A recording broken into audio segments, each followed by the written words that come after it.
کریم علیہ السلام بدر سے واپس آ گئے. اب دیکھیں آگے، رمضان کے بعد شوال کے مہینے میں مدینہ کے اندر نبی کریم علیہ السلام کے استخبارات کا ایک شعبہ تھا، اطلاعات کا، جو تمام چیزوں کو نظر میں رکھتے تھے. تو اس شعبے نے اطلاع کی کہ مدینہ منورہ کے قریب دور تقریباً 2 میل کے فاصلے پر ایک قبیلہ آباد ہے، اس کا نام بنو سلیم ہے.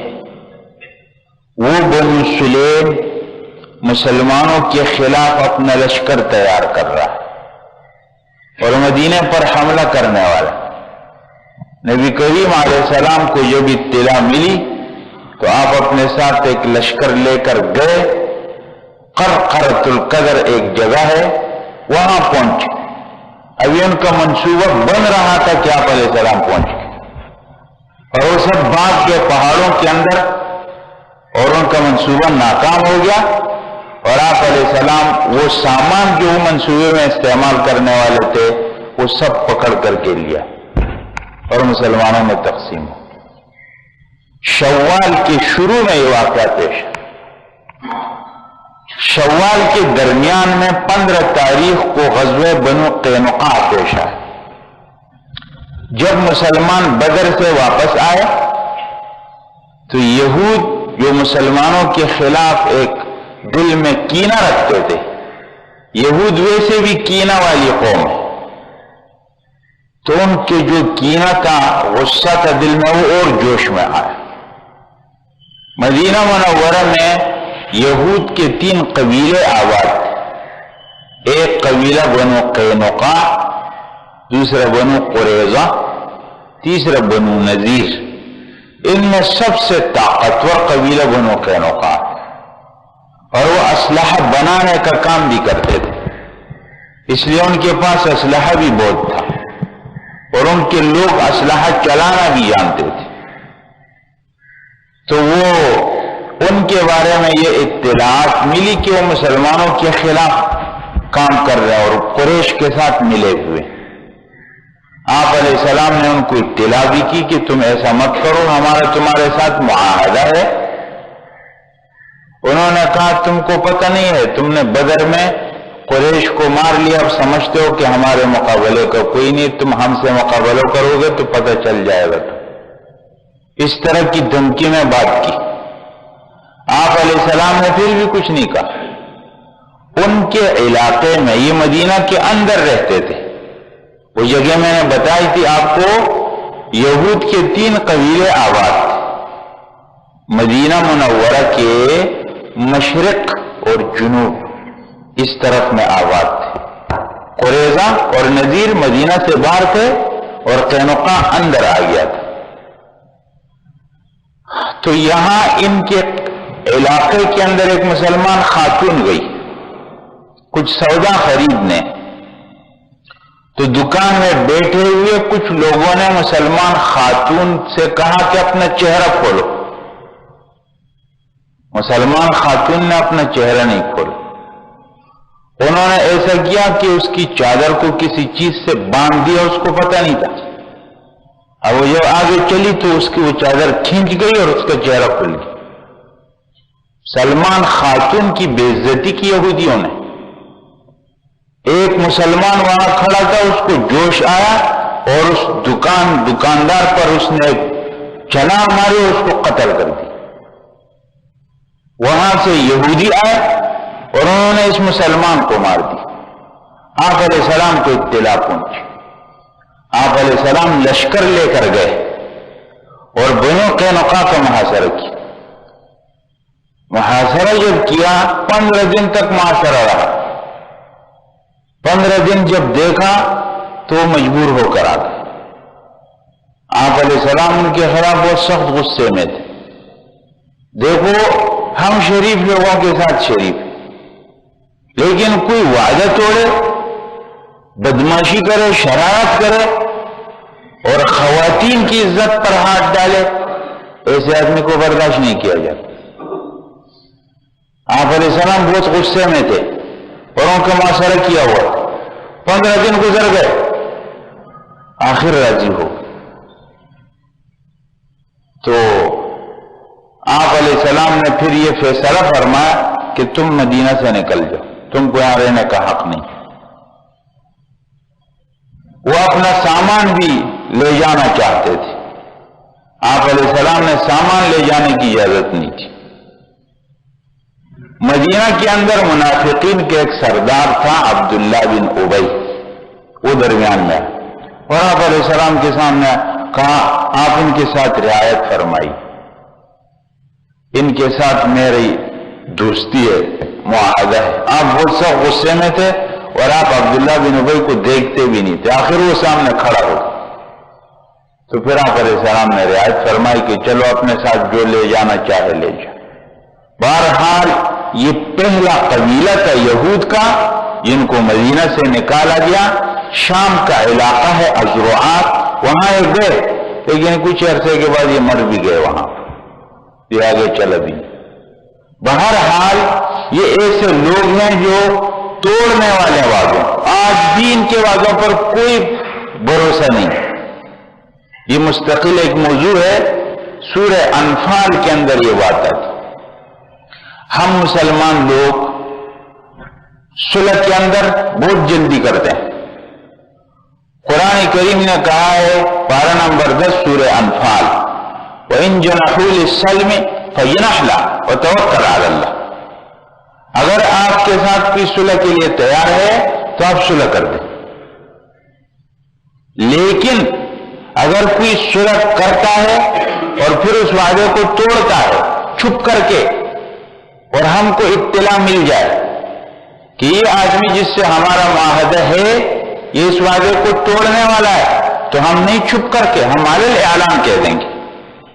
وَإِمَّا تَخَافَنَّ مِنْ قَوْمٍ خِيَانَةً فَانبِذْ إِلَيْهِمْ عَلَى سَوَاءٍ إِنَّ اللَّهَ لَا يُحِبُّ الْخَائِنِينَ. اگر آپ کو خطرہ ہو کسی قوم سے خیانت کا تو علی الاعلان ان کو سنا دو کہ ہمارا تم سے معاہدہ ختم ہے، آج کے بعد نہیں، ہمارا معاہدہ نہیں ہے تم سے. ایسا نہیں ہے کہ ہم رکھیں تو معاہدہ اور پیچھے سے اس کو توڑ دیں. ایسا پیش آیا، کچھ صحابی جنگ کے لیے آ رہے تھے اور ان کو کافروں نے پکڑا اور کہا کہ آپ لوگ کدھر جا رہے؟ انہوں نے کہا غلط، انہوں نے بول دیا، کچھ اور بات کی. جب نبی کریم علیہ السلام کے پاس پہنچے، کہا اللہ کے رسول ہم آ رہے تھے راستے میں، ہم کو کافروں نے پکڑا، انہوں نے ہم سے پوچھا کدھر جا رہے ہیں، ہم نے ان کو کچھ اور بات کی، جنگ کی بات نہیں کی تھی. ہم نے کہا ہم جنگ کے لیے نہیں جا رہے. آپ نے فرمایا نہیں، بس پھر تم واپس ہو جاؤ. دیکھو ہماری ساری بنیاد دین کی صداقت پر، وعدے پر، وعدہ کے پورا کرنے پر. اگر ہمارے مسلمان نہیں پورا کرتے تو اس کا ذمہ دار اسلام نہیں. اگر ہمارے مسلمان لوگ وعدے کو نہیں پورا کرتے تو ذمہ دار خدا، اسلام تو نہیں ہے. بہرحال یہ بنو قینقاع کا واقعہ پیش آیا شوال کے بیچ میں، ذی قعدہ تک یہ پورا محاصرہ رہا اور آخر ان کو نکالی. اس کے بعد غزوۃ السویق ہے جو ذو الحجہ کے شروع میں پیش ہے. کیسے؟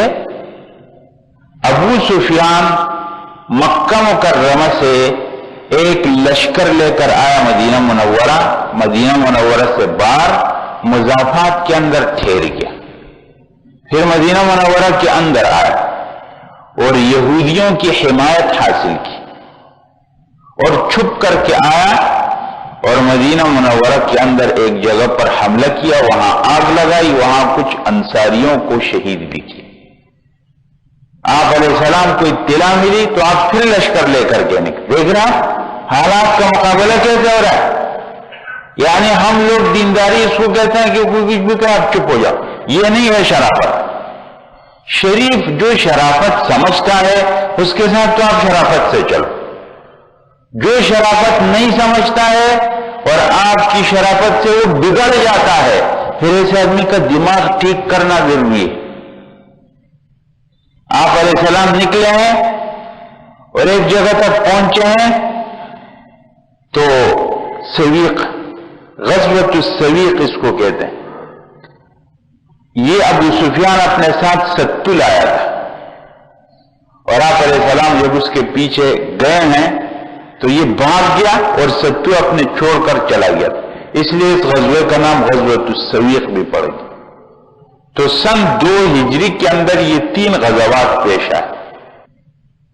آپ علیہ السلام نکلے ہیں اور ایک جگہ تک پہنچے ہیں تو سویق، غزوۃ السویق اس کو کہتے ہیں۔ یہ ابو سفیان اپنے ساتھ ستو لایا تھا، اور آپ علیہ السلام جب اس کے پیچھے گئے ہیں تو یہ بھاگ گیا اور ستو اپنے چھوڑ کر چلا گیا، اس لیے اس غزوے کا نام غزوۃ السویق بھی پڑ گیا۔ تو سن 2 ہجری کے اندر یہ 3 غزوات پیش آئے، غزوہ قرقرۃ القدر، غزوہ بنو قینقاع اور غزوۃ السویق۔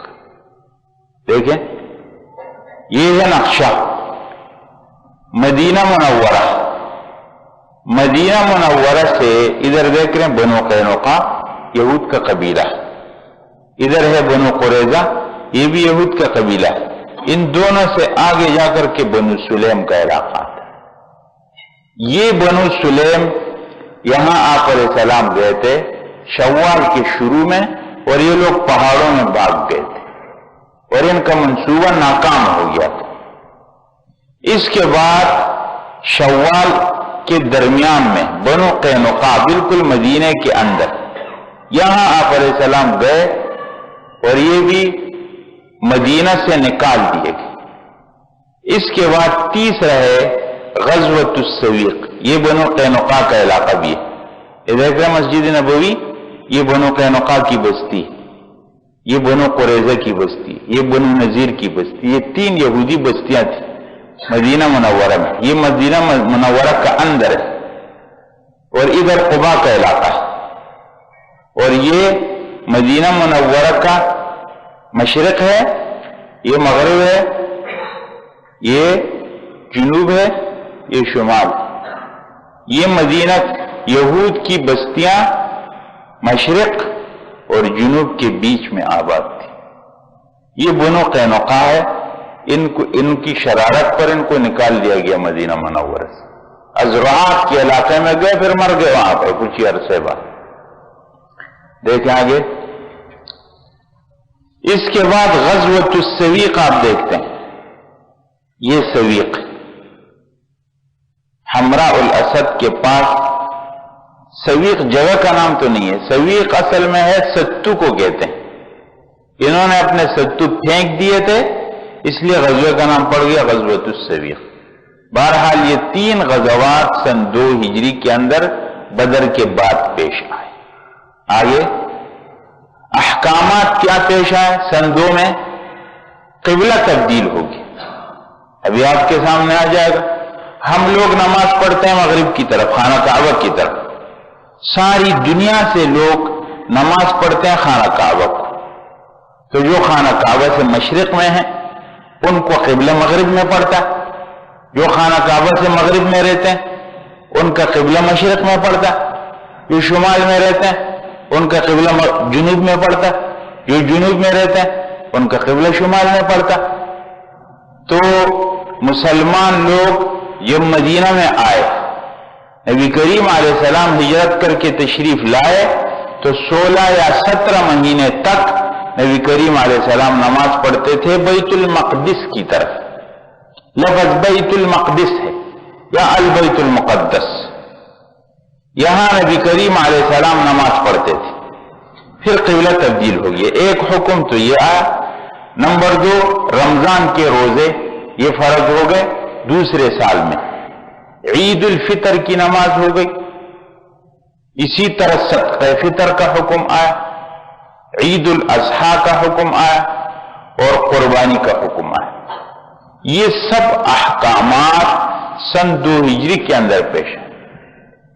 اب دیکھیں تحویل قبلہ، یہ ہے تحویل قبلہ مسجد قبلتین۔ دیکھیں آگے، یہ آپ دیکھ رہے ہیں مدینہ منورہ ہے، یہ مدینہ منورہ یہ مسجد نبوی، یہ مسجد نبوی، ادھر سے قبا، یہ جنوب ہے، ادھر سے جب آتے ہیں یعنی مسجد نبوی جنوب شمال، یہ مغرب کی جانب، ادھر ہے بنو سلمہ کا ایک علاقہ ہے، بنو سلمہ۔ نبی کریم علیہ السلام ان کے پاس ایک دعوت میں تشریف لے گئے تھے، اور ظہر کی نماز نبی کریم علیہ السلام پڑھ رہے تھے، اور 2 رکعتیں پڑھی تھیں کہ اللہ کا حکم آیا کہ آپ اپنا رخ مسجد حرام کی طرف پھیر دیجیے۔ پارہ نمبر 2 سورہ بقرہ، اس میں اس کی تفصیل ہے۔ نبی کریم علیہ السلام نے 2 رکعتیں پڑھی تھیں شمال کی جانب، بیت المقدس کی جانب، اور 2 رکعتیں پھر نبی کریم علیہ السلام گھوم گئے اور جنوب کی جانب، قبلے کی جانب، خانہ کعبہ کی جانب پڑھی۔ لوگ جو آپ کے ساتھ تھے وہ بھی سب گھومتے، آپ علیہ السلام جب یوں گئے تو لوگ بھی یوں آئے، تو مرد عورتوں کی جگہ میں، عورتیں مردوں کی جگہ میں آ گئے۔ اور یہ اتنا بڑا جگہ بھی نہیں تھی، زیادہ لوگ بھی نہیں تھے، ہم یہ تصور کریں کہ اتنی بڑی مسجد میں لوگ کیسے ایسے تبدیل ہو گئے۔ چند لوگ تھے، مسجد نبوی میں تو نہیں پیش آئے، بنو سلمہ کے علاقے میں پیش آئے، چند لوگ تھے، 10-12 لوگ تھے، تو آسانی سے وہ تبدیل ہو گئے۔ تو 2 رکعتیں پڑھی ہیں بیت المقدس کی جانب، اور 2 رکعتیں پڑھی ہیں خانہ کعبہ کی جانب۔ اور جس جگہ میں یہ مسئلہ پیش آیا تھا، آج اس جگہ میں مسجد بنی ہے جس کا نام مسجد قبلتین ہے، اور اس میں پہلے 2 محراب تھے، 2 محراب بنے ہوئے، ایک شمال کی جانب ایک جنوب کی جانب، لیکن پھر لوگ غلطی کرتے تھے، لوگ دیکھتے تھے محراب بنا ہوا کہ اس طرف نماز شروع کرتے تھے، تو اس لیے پھر انہوں نے وہ شمال والا محراب ختم کر دیا، لیکن ابھی بھی اوپر ایک نشانی ہے، مسجد قبلتین میں اوپر ایسے اوپر میں نشانی موجود ہے، ابھی بھی محراب بنا ہوا، دونوں جانب قبلے ہیں۔ دیکھیں یہ وہ قبلوں کا، مسجد نبوی میں سب سے پہلی نماز جو خانہ کعبہ کی طرف پڑھی گئی وہ عصر کی تھی، یہاں ظہر کی نماز اسی طرح پڑھی گئی، یہاں اطلاع نہیں ملی تھی، قباء میں فجر میں اطلاع ملی۔ نبی کریم علیہ السلام نے جو نماز پڑھی ہے وہ ظہر کی تھی۔ کتابوں میں اختلاف آتا ہے کہ پہلی نماز جو پڑھی گئی خانہ کعبہ کی طرف وہ کون سی تھی، تو بعض جگہ ہے فجر، بعض جگہ ہے عصر، اور بعض جگہ ہے ظہر، تو یہ اختلاف کوئی نہیں ہے۔ ظہر بنو سلمہ کے علاقے میں پڑھی گئی، عصر مسجد نبوی میں پڑھی گئی، اور فجر مسجد قباء میں پڑھی۔ یہ سب میں اتفاق ہو گیا، سب مختلف جگہوں کے بارے میں۔ یہ دیکھیں یہ قبلے کی سمت بتائی گئی، یہ آپ کو نظر آ رہا ہے نیچے، صاف نظر بہرحال نہیں آ رہا، یہ اوپر ایک یہ ہے، اس کے نیچے ایک یہ ہے، پھر نیچے یہ مسجد نبوی کے 3 نقشے ہیں۔ اس کے اندر آپ دیکھ رہے ہیں اوپر والے میں یہ اس کے 3 دروازے مسجد نبوی کے، ایک یہ اور ایک یہ، اور اس میں قبلہ اس جانب کو ہے، بیت المقدس کو ہے، تو دروازے پیچھے کی جانب۔ لیکن جب قبلہ تبدیل ہوا تو دروازے ادھر آ گئے، قبلہ ادھر چلا گیا، اور اس کے بعد مسجد نبوی بڑی ہوئی ہے، تو یہ اس کے 3 وہ ہیں۔ اور مسجد نبوی کے اس جانب میں یہ نبی کریم علیہ السلام کے حجرے بنے ہوئے، آپ علیہ السلام کے حجرے ادھر تھے، مسجد نبوی سے کس جانب کو؟ مشرقی جانب کو، جنوب یہ مشرق کی جانب کو آپ علیہ السلام کے حجرے بنے ہوئے تھے۔ دیکھیں یہ مسجد قبلتین کی بہت پرانی تصویر ہے، یعنی جہاں قبلہ تبدیل ہوا تھا، اور آپ علیہ السلام نے 2 رکعتیں پڑھی بیت المقدس کی جانب اور 2 رکعتیں پڑھی خانہ کعبہ کی جانب، اس میں ایک مسجد بنائی گئی تھی پرانی، اس کی تصویر یہ ہے، یہ مسجد قبلتین۔ اور آج کی تصویر، یہ آج کی تصویر ہے، آپ میں سے جو حضرات گئے ہیں انہوں نے دیکھا، کیوں نہیں گئے تو اللہ سب کو لے جا. یہ ہے مسجد قبلتین. دیکھیں آگے احکامات میں دوسرے نمبر پر شعبان کے مہینے میں روزے فرض ہو گئے. 30 روزے فرض ہو گئے. اور پھر عید الفطر کا حکم بھی آ گیا. نبی کریم علیہ السلام نے نماز پڑھی عیدگاہ میں, وہ عیدگاہ بھی آئے گا آپ کے سامنے. اور پھر صدقہ فطر کا آپ نے حکم کیا. صدقہ فطر آپ دیکھتے ہیں عجیب بات ہے, مسلمان لوگ 2 عیدوں میں 2 کام کرتے ہیں. عید الفطر میں مسلمان لوگ صدقہ فطر دیتے ہیں, اور عید الاضحیٰ میں مسلمان لوگ قربانی کرتے ہیں. کیا مطلب؟ مسلمانوں میں جو طبقہ غریب ہے, جو اپنی خوشیاں منانے کا اور خوشیاں کرنے کا ان کے پاس انتظام نہیں ہے, اگر ایسا طبقات بن جائے, ایک طبقہ تو خوشی منائے اور ایک کے پاس نظام ہی نہ ہو, تو وہ کیا گھر ہوگا جس میں ایک فرد تو خوش ہو رہا اور دوسرا غمگین بیٹھا ہوا. تو اب مسلمانوں کا اجتماعی نظام بنتا ہے. مسلمانوں میں جو طبقہ مالدار ہے وہ عید الفطر کے اندر صدقہ فطر ادا کریں گے.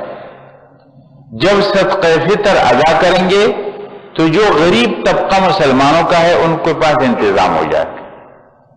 اور عید الاضحیٰ میں مسلمان لوگ قربانی کریں گے تو جو غریب طبقہ ہے ان کے پاس گوشت آ جائے گا. کیا مطلب ہوا؟ مسلمان آدمی اپنی خوشی اکیلا نہیں منائے گا. یہاں مناسبت سے ایک عجیب بات ہے. دیکھو آج کل لوگ کہتے ہیں کہ پوری دنیا ایک بستی اور ایک گاؤں بن گیا. مشرق میں کوئی بات ہو جائے تو فوراً یہاں اطلاع آ جاتی ہے, مغرب میں کوئی کام ہو جائے تو فوراً اطلاع ہو جاتی ہے. مغرب والوں کے لیے مشرق والے نئے نہیں ہیں, اور مشرق والوں کے لیے مغرب والے اجنبی نہیں ہیں. سب چیزیں ایک ہو گئی, سب چیزیں ایک ہو گئی. دنیا بہت قریب آ گئی, فاصلے سمٹ گئے, بہت نزدیک آ گئے, لیکن دل ایک دوسرے سے بہت دور ہو گئے. کیسے دور ہو گئے؟ مغرب کا حال معلوم ہے مشرق والے کو, اور مغرب کو مشرق والے کا حال, لیکن اپنے پڑوس والے کا حال نہیں معلوم. پڑوس میں اس کے کیا ہو رہا ہے نہیں پتا, اور نہ اس کو ضرورت ہے پہچاننے کی. ایک گھر میں جنازہ ہے اور دوسرے گھر میں گانے بج رہے ہیں, صاحب کو پتہ ہی نہیں ہے کہ یہ کیا ہو رہا ہے. خوش ہے, دنیا قریب آ گئی ایک دوسرے کی, دل دور ہو گیا ایک دوسرے. یہ مسلمانوں کا نظام نہیں. مسلمان خوشی میں بھی ایک اور مسلمان غم میں بھی ایک. اللہ ہم سب کو ایسا بنا دے. تو یہ چیزیں ہوئی. اب آپ علیہ السلام نے روزے رکھے اور پھر عید الفطر کی نماز پڑھی. نبی کریم علیہ السلام عید کی نماز مسجد نبوی سے باہر نکل کر ایک عیدگاہ میں پڑھتے تھے, اور وہ عیدگاہ میں ایک جگہ نہیں تھی خاص. کبھی نبی کریم علیہ السلام نے ایک جگہ نماز پڑھی, کبھی دوسری جگہ نماز پڑھی, کبھی تیسری, یعنی ایک ہی علاقے اور ایریا کے اندر مختلف جگہیں ہیں, اور نبی کریم علیہ السلام میں نماز پڑھ رہے ہیں. اب انہی جگہوں پر مختلف مسجدیں بنی. ایک مسجد کا نام مسجد غمامہ ہے, ابھی آپ کے سامنے آیا تھا. ایک کا نام مسجد ابو بکر, جہاں حضرت ابو بکر پھر عید کی نماز پڑھاتے تھے. مطلب یہ نہیں کہ حضرت ابو بکر نے اپنی کوئی جگہ بنائی اور نبی کریم علیہ السلام والی جگہ چھوڑ دی, نہیں. اسی ایک جگہ جہاں نبی کریم علیہ السلام نے نماز پڑھی تھی انہوں نے اس جگہ کو بنا لی. پھر حضرت عمر نے ایک اور جگہ کو, پھر حضرت عثمان, آج 3 مسجدیں. مسجد عثمان نہیں ہے لیکن 3 مسجدیں آج بھی موجود ہیں. مسجد نبوی, جب یوں ہم جنوب کی جانب کھڑے ہوتے ہیں, مسجد نبوی کے ادھر مغربی جانب ادھر ایک کھجور کا بازار ہے, سوق التمر.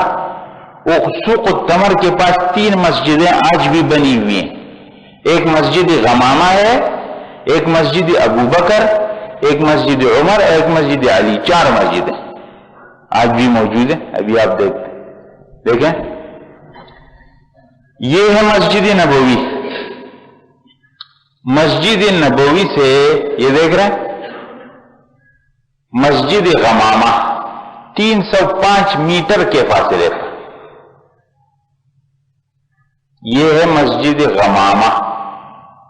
یہ عیدگاہ نبی کریم علیہ السلام کی تھی، آج موجود ہے. اور مسجد نبوی سے 335 میٹر کے فاصلے پر مسجد ابو بکر، اور مسجد نبوی سے یہ دیکھیں 455 میٹر کے فاصلے پر مسجد عمر، اور مسجد نبوی سے 460 میٹر کے فاصلے پر مسجد عثمان، اور مسجد نبوی سے 290 میٹر کے فاصلے پر مسجد علی. یہ سب اسی علاقے کے اندر ہے. جنوب مغرب ان کے بیچ میں یہ علاقے ہیں. نبی کریم علیہ السلام عید کی نماز پڑھنے یہاں جاتے تھے، کبھی یہاں پڑھتے تھے، کبھی یہاں پڑھتے تھے، کبھی یہاں پڑھتے تھے. یہ جنازہ گاہ بھی تھی اور یہ عیدگاہ بھی تھی. اور آپ علیہ السلام جب عید کے لیے نکلتے تھے تو ایک راستے سے جاتے تھے، دوسرے راستے سے آتے تھے. آپ علیہ السلام کی عادت تھی، اور آج بھی مسلمانوں کو ایسا کرنا چاہیے کہ جب بھی عید کی نماز کے لیے جائیں تو جائیں ایک راستے سے اور آئیں دوسرے راستے سے. آپ علیہ السلام کی سنت ہے. دیکھیں یہ آپ دیکھ رہے ہیں مسجد نبوی ہے، نظر نہیں آ رہی اس جانب میں. یہاں سے مسجد غمامہ نظر آتی، یہ مسجد غمامہ، اور یہ مسجد ابو بکر، اور یہ مسجد علی. اور یہاں سے اس جانب کو تھوڑا آگے جائیں گے، وہ تصویر میں نہیں آئی، تو مسجد عمر ہے. یہ نبی کریم علیہ السلام کی عید کی جگہ تھی. یہاں مسجد نبوی، یہ آپ دیکھ رہے ہیں مسجد نبوی کا ایریا ہے یہ والا. یہاں سے آگے جاتے ہیں مسجد نظر آتی. دیکھیں یہ مسجد غمامہ ہے، اور یہ مسجد ابو بکر، اور مسجد عمر، اور مسجد علی. یہ سب آگے اس میں خوشی اور غم کے کیا واقعات پیش آئے. جب نبی کریم علیہ السلام بدر سے تشریف لا رہے تھے اور آپ ابھی تک آئے بھی نہیں تھے، اور آپ نے ایک صحابی حضرت زید بن حارثہ کو بھیجا کہ جاؤ مدینہ والوں کو خوشخبری دے دو، اللہ نے ہم کو فتح دے دی. تو زید بن حارثہ جب مدینہ میں پہنچے، مسلمان نبی کریم علیہ السلام کی بیٹی حضرت رقیہ کی تدفین سے فارغ ہو کر آ رہے تھے. آپ علیہ السلام کی بیٹی کا انتقال ہو. حضرت عثمان رضی اللہ تعالیٰ عنہ کے نکاح میں تھی، اور اسی سال میں سفر کے مہینے میں نبی کریم علیہ السلام نے حضرت فاطمہ کا نکاح کرایا. سفر کے مہینے میں ان کا نکاح ہوا، ذی الحجہ کے مہینے میں ان کی رخصتی ہوئی حضرت علی سے. حضرت فاطمہ رضی اللہ تعالیٰ عنہ کے نکاح کے لیے پیغام پہلے حضرت ابو بکر نے بھیجا، لیکن نبی کریم علیہ السلام نے کوئی جواب نہیں دیا. عمر کا فرق تھا. پھر حضرت عمر نے، تو آپ علیہ السلام نے کوئی جواب نہیں دیا. تو پھر ان حضرات نے حضرت علی کو فرمایا کہ آپ دے دو پیغام. تو حضرت علی آئے، نبی کریم علیہ السلام کی مجلس میں بیٹھ گئے، لیکن شرم حیا کی وجہ سے بول نہیں سکتے، چپ خاموش. نبی کریم علیہ السلام پوچھتے علی ما الذی جاء بک، تجھے کیا چیز یہاں لائی ہے، کیسے آنا ہوا؟ چپ خاموش. فرمایا ایسا لگتا ہے کہ آپ فاطمہ کے رشتے کے بارے میں آئے. کہا اللہ کے رسول جی. فرمایا آپ کے پاس کیا ہے مہر؟ کہا اللہ کے رسول میرے پاس تو کچھ بھی نہیں. کہا وہ حتمی زرہ کہاں گئی جو تمہارے پاس تھی؟ حتمی زرہ ایک جنگی جیکٹ ہوتی ہے، زرہ کہتے ہیں اس کو. تو کہا اللہ کے رسول وہ تو ہے. فرمایا لیا وہ بیچ دو. حضرت علی نے وہ زرہ دی حضرت عمر کو، حضرت عمر نے حضرت عثمان کے ہاتھ میں وہ بیچی 480 درہم میں. 480 درہم حضرت عثمان نے دیے اور زرہ بھی واپس کر دی. نبی کریم علیہ السلام بہت خوش ہوئے. پھر حضرت علی کو فرما 400 درہم لاؤ. پھر اس سے سامان خریدا. اب یہاں میں ایک بات کروں گا، موجودہ معاشرے کے حوالے سے نبی کریم علیہ السلام نے اسی 480 درہم سے آج کل کے حساب میں اگر ہم حساب لگاتے ہیں چاندی کے حساب سے تو 25 اور 30 ہزار روپے کے بیچ میں بنتے ہیں. یعنی حضرت علی نے جو مہر دیا وہ اتنا بنتا. نبی کریم علیہ السلام نے فرمایا اس سے سامان خریدا. کیا سامان خریدا وہ آگے آئے گا. تو حضرت فاطمہ کا نکاح ہوگی. نبی کریم علیہ السلام نے ان کو اپنی باندھی حضرت ام ایمن کے ساتھ روانہ کیا حضرت علی کے گھر. لیکن حضرت علی کا تو گھر ہی نہیں تھا. حضرت علی تو بچپن سے نبی کریم علیہ السلام کی سرپرستی میں رہتے تھے, تو گھر کا مسئلہ پیش ہے. کہ اللہ کے رسول حارثہ ایک صحابی ہے, ان کے بہت گھر ہیں, اگر آپ ان سے فرما دیں کہ ایک گھر وہ حوالہ کر دیں. اللہ کے رسول فرماتے ہیں مجھے تو حارثہ کو بار بار کہتے ہوئے شرم آتی. حارثہ کو پتہ چل گیا, دوڑا ہوا آیا نبی کریم علیہ السلام کے پاس. کہ اللہ کے رسول جو آپ لے لیں گے وہ مجھے زیادہ پسند ہے اس گھر سے جو میرے پاس رہے گا, آپ لے لیں. حارثہ نے ایک مکان خالی اور حضرت علی رضی اللہ تعالیٰ اس گھر میں منتقل. نبی کریم علیہ السلام شام کے وقت گئے حضرت فاطمہ کے گھر پر. اب دیکھیں ہم اپنی شادیوں کو ملاتے ہیں نبی کریم علیہ السلام کی بیٹی کی شادی سے. نبی کریم علیہ السلام شام کے وقت گئے رات کے گھر میں, دروازہ کھٹکھٹا, اجازت مانگی. ادخل السلام علیکم, ادخل سلام علیکم, کیا میں داخل ہو سکتا ہوں؟ اجازت. شرعی مسئلہ ہے, کسی کے گھر میں بغیر اجازت کے جانا ٹھیک نہیں. اور یہاں مناسبت سے ایک اور بات میں بتا دوں کہ کسی اجنبی کو اپنے گھر کے اندر لانا بھی ٹھیک نہیں. مغربی تہذیب کے اندر مخلوط نظام بہت خطرناک. ہمارے مسلمانوں کا نظام کہ ہر گھر کے اندر بیٹھک اور مہمان خانہ الگ کیوں بنتا؟ اس کا مقصد یہ ہے دوستی, بار بار دوست کو گھر کے اندر نہیں لانا ہے. پھر روتے ہیں خطرناک نتائج جب سامنے دیکھتے ہیں. دوستی بار بار ہونی چاہیے. میری آپ کے ساتھ دوستی ہے لیکن گھر کے کونے تک میں آپ کو نہیں لے جا سکتا. آپ بار بار آئیں گے, مہمان خانہ ہے, بیٹھک ہے, آپ کی عزت کروں گا, احترام کروں گا, لیکن گھر کے اندر نہیں لے جاؤں گا. گھر کا اندر نہیں بتانا ہے کسی کو.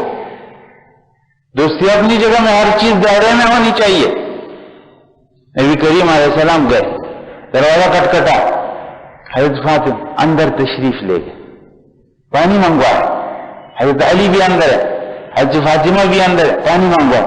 دونوں میں ہاتھ ڈالے, پانی میں ہاتھ ڈالا, پھر یوں حضرت علی کے سینے پر چھڑکا, پھر فاطمہ کو بلایا, شرماتی ہوئی آئی, پھر ان کے چھڑکا اور دونوں کے لیے برکت کی دعا کی. بارک اللہ فیکما وعلیکما وجمع بینکما فی خیر.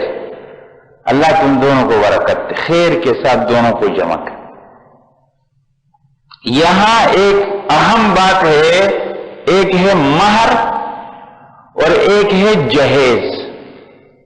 آج ہمارے معاشرے کے اندر کچھ قومیں مہر کے اندر ناجائز کام کرتی ہیں اور کچھ قومیں جہیز کے معاملے میں ظالمانہ کام کرتی ہیں. دونوں ناجائز ہیں.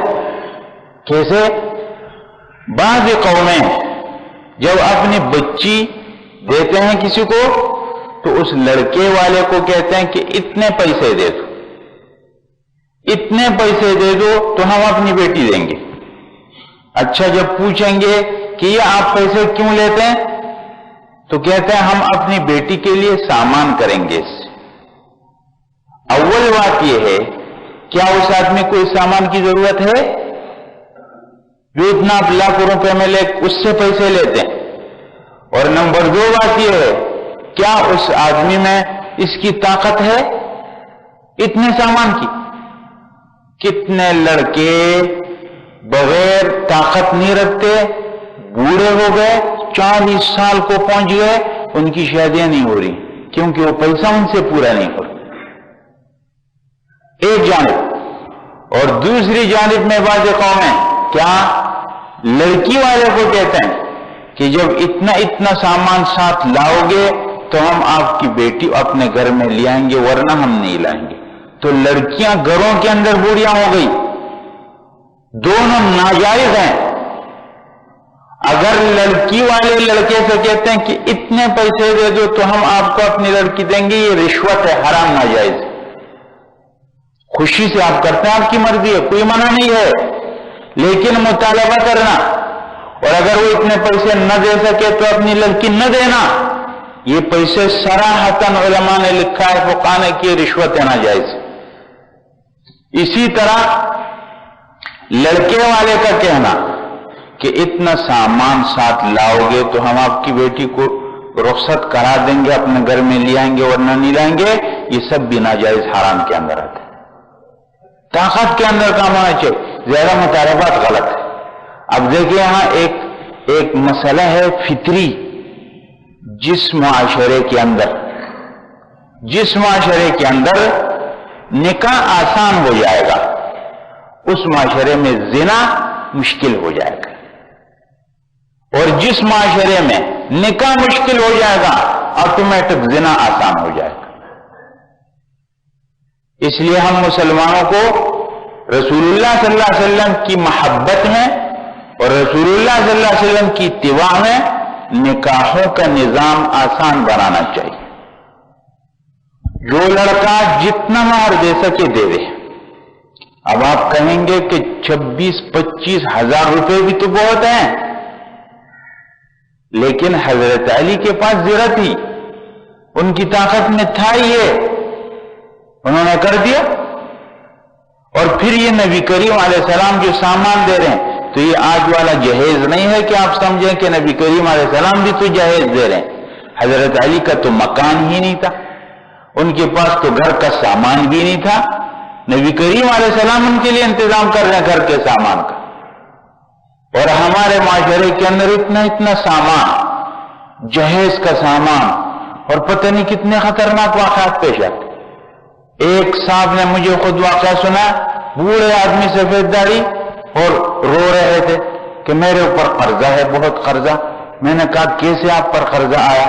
تو کہا کہ میری بیٹیاں تھیں گھر کے اندر اور ان کی رخصتی کا مسئلہ تھا، میری عزت تھی، مجھے خطرہ تھا، بیٹیوں کی عزت تھی، میں نے قرضہ لے کر کے اپنی بیٹیوں کو رخصت کر دی۔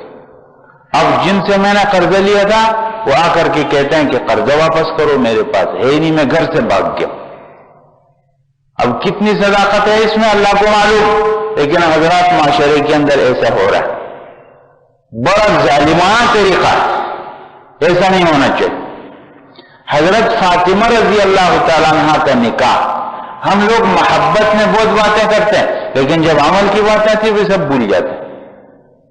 اب دیکھیں حضرت فاطمہ کا نکاح ہوتا ہے، دیکھیں حضرت فاطمہ حضرت علی کا نکاح، حضرت فاطمہ کی عمر 19 سال 1.5 ماہ اور حضرت علی کی عمر 24 سال 1.5 ماہ۔ یہ دیکھو، یہ شادی جلدی ہونی چاہیے، یہ ہمارے معاشروں کے اندر ایک یہ نظام، لڑکا ہو گیا ہے 40 سال کا، لڑکی ہو گئی 35 سال کی، ابھی یہ بھی غلط ہے۔ قانوناً لڑکا ہو جائے 15 سال کا، لڑکی ہو جائے 15 سال، قانون بس نکاح ہونا چاہیے، جلدی نکاح ہونا چاہیے۔ بہرحال اور نکاح ہوا ہے سفر میں اور رخصتی ہو گئی ذوالحجہ میں۔ آگے دیکھیں مہر کیا بنا، ایک حتمی زرہ، لاکھوں روپے نہیں ہے،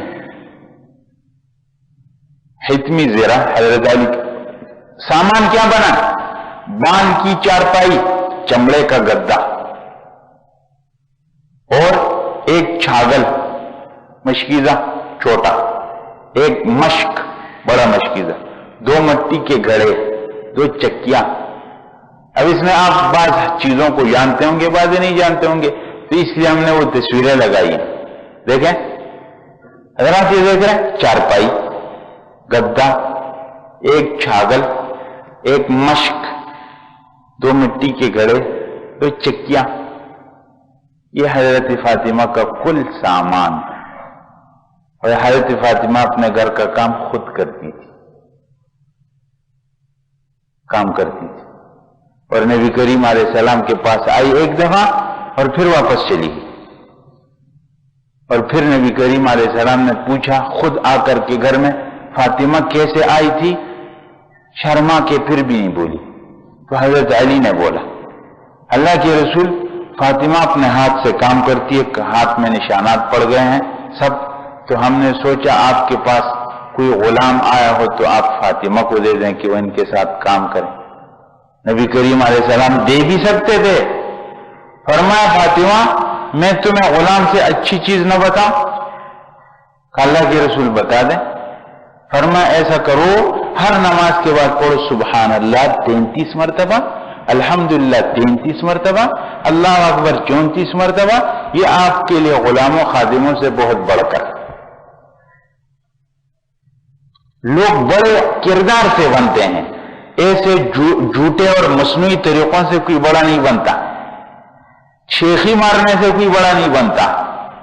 ہمارے معاشرے کے اندر تو شیخی مارنے سے لوگ اپنے آپ کو بڑا بناتے، منہ پھول کر کے بات کرو تو بڑے نظر آئیں گے، اور کسی کے ساتھ سیدھے منہ سے بات نہ کرو تو آپ بڑے بن جائیں گے۔ یہ تو کوئی بڑائی کی بات نہیں۔ انسانیت الگ چیز ہے، انسانیت کے اپنے طریقے ہوتے ہیں۔ نبی کریم علیہ السلام ہم کو یہ تعلیم دیتے۔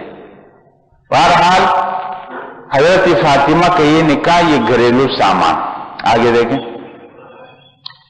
یہ حضرت فاطمہ کا مکان کہاں تھا؟ یہ ہے مسجد نبوی کے پڑوس میں وہ مکانات، ان میں ایک مکان حضرت فاطمہ کا بھی تھا۔ دیکھیں، یہ دیکھ رہے ہیں، یہ حجرے ہیں، مسجد نبوی قبلہ، یہ حضرت حفصہ کا حجرہ تھا، ادھر حضرت عائشہ کا حجرہ، اور اس کے ساتھ ملا ہوا حضرت علی اور فاطمہ کا حجرہ تھا، اور یہاں دوسرے ازواج مطہرات کے حجرے ہیں۔ یہ سارے چھوٹے چھوٹے حجرے بنے ہوئے۔ دیکھیں آگے، یہ دیکھ رہے ہیں، یہ بالکل وہی حضرت عائشہ کا مکان اور اس کے ساتھ حضرت فاطمہ کا گھر۔ دیکھیں آگے، یہ حضرت فاطمہ کا مکان، یہ حضرت عائشہ کا مکان ہے، اور جس میں رسول اللہ صلی اللہ علیہ وسلم کی قبر، پھر حضرت ابوبکر، پھر حضرت عمر، اور اس سے پیچھے آ کر کے حضرت فاطمہ کا مکان۔ آگے آخری بات ہے کہ اس سن 2 کے اندر کون لوگ مسلمان ہوئے؟ عمیر بن وہب مسلمان ہوئے۔ میں نے پچھلی مجلس میں اس کا ذکر کیا تھا، جب بدر میں کافروں کے 70 آدمی مارے گئے تو قریش کے 2 آدمی ہے، ایک کا نام عمیر بن وہب ہے، ایک کا نام صفوان بن امیہ ہے۔ خانہ کعبہ کے اندر حتیم کی چھوٹی سی دیوار ہے، اس کے اندر دونوں بیٹھے ہوئے۔ تو عمیر نے کہا کہ اب تو زندگی میں مزہ بھی نہیں ہے، ہمارے بڑے بڑے لوگ مار دیے گئے۔ تو صفوان نے کہا، پھر کہا اگر میرے ایک مسئلہ نہ ہوتا تو میں جا کے محمد صلی اللہ علیہ وسلم کو قتل کر دیتا، میرے پیچھے گھر کا مسئلہ ہے اور میرے اوپر قرضہ بھی ہے۔ تو صفوان نے کہا میں ذمہ دار ہوں، آپ جاؤ۔ تو یہ عمیر اپنی تلوار کو زہر میں ڈال کر کے آیا، مدینہ منورہ پہنچا، مسجد نبوی کے باہر اترا اپنی سواری سے۔ حضرت عمر نے دیکھا، عمیر بن وہب نہایت شیطان قسم کا آدمی تھا۔ حضرت عمر نے جب دیکھا تو کہا کہ یہ شیطان آدمی کسی غلط ارادے سے ہے۔ فوراً صحابہ کو بھیجا، تم جاؤ نبی کریم علیہ السلام کے ساتھ بیٹھ جاؤ حفاظت کے لیے، اور میں اس کو لے کر آتا ہوں۔ گئے، اور اس نے یہاں تلوار لٹکا، تلوار اس کی پکڑی اور ساتھ لے کر آ گئے، نبی کریم علیہ السلام کی مجلس میں پہنچے۔ عمر کیسے آنا ہوا؟ کہا میرا بیٹا آپ کے پاس قید ہے، اس کے بارے میں بات کرنے۔ تو پھر تلوار آپ کیسے لائے؟ کہا تلواروں سے ہمارا کیا فائدہ ہوا، بدر میں بھی ہمارے پاس تلواریں تھی، تلواروں نے ہم کو کیا فائدہ پہنچا، ویسے لائے۔ فرمایا حتیم کے اندر بیٹھ کر تم اور صفوان کیا بات کر رہے تھے؟ حتیم خانہ کعبہ کی چھوٹی دیوار میں تم اور صفوان بیٹھ کر کیا بات کر رہے تھے؟ رنگ پیلا ہو گیا۔ کہا میں دل گواہی دیتا ہے کہ آپ اللہ کے رسول ہیں، کیونکہ اس بات کا میرے اور صفوان کے سوا دنیا میں کسی کو پتہ نہیں۔ یہ اتنے رات میں ہم نے بات کی تھی۔ ادھر صفوان نے لوگوں کو کہا کہ میں ایسی خوشخبری تم کو چند دن میں سنا دوں گا کہ تم اپنا غم بھول جاؤ گے۔ ابھی اکن قریب یہ خبر آئی، ادھر سے عمر واپس گئے مسلمان بن کر کے، عمر بن وہب۔ ولید بن ولید مسلمان، خالد بن ولید کا بھائی۔ ابو الدرداء بہت بڑے عالم صحابی، یہ سن 2 میں مسلمان ہوئی۔ ابو رافع قبطی نبی کریم علیہ السلام کے آزاد کردہ غلام، یہ سن 2 میں مسلمان ہوئے۔ خبیب بن اساف یہ بہت بہادر آدمی تھا مدینہ کے اندر، بڑا بہادر آدمی، اور جب نبی کریم علیہ السلام بدر میں جا رہے تھے تو یہ آیا، کہا مجھے آپ جانے دیں۔ آپ علیہ السلام فرمایا میں مشرک سے مدد نہیں مانگتا، واپس ہو گئے۔ پھر آپ علیہ السلام جا رہے، پھر آگے کہا مجھے جانے دے دے، کہا نہیں مشرک سے مدد نہیں مانگتا۔ پھر آگے ایک اور جگہ میں آگے کہ میں مسلمان ہوتا، مجھے اب جانے دے۔ خبیب بن اساف سن 2 ہجری میں یہ لوگ مسلمان